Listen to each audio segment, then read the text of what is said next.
സന്തോഷിക്കണോ സങ്കടപ്പെടണോ ഒന്നും അറിയില്ല. വീണ്ടും എൻ്റെ മക്കളിങ്ങനെ അനാഥരായിക്കൊണ്ടേയിരിക്കുവാണ്.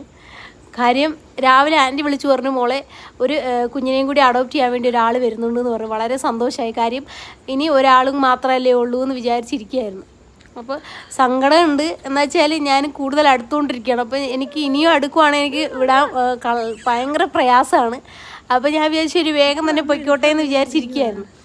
അപ്പോൾ ഞാൻ ഡ്യൂട്ടി കഴിഞ്ഞ് വൈകിട്ട് ആഹാരം കൊടുക്കാൻ വേണ്ടി പോയപ്പോഴേക്ക് 4 പേര് നിന്ന് പാല് പിടിച്ചുകൊണ്ട് നിൽക്കുന്നു. അപ്പോൾ ഞാൻ ആൻറ്റിയോട് ചോദിച്ചപ്പോഴേക്ക് ആൻറ്റി പറഞ്ഞു, മോളെ രാവിലെ ഒരാളെ കൊണ്ടുപോയതാണ് അഡോപ്റ്റ് ചെയ്തിട്ട്.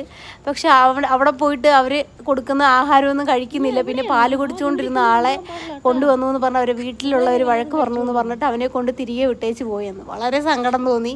കാര്യം അവൻ രക്ഷപ്പെട്ടു എന്ന് വിചാരിച്ചു. പക്ഷെ അവനും വീണ്ടും ഈ നരകത്തിലേക്ക് വന്നു.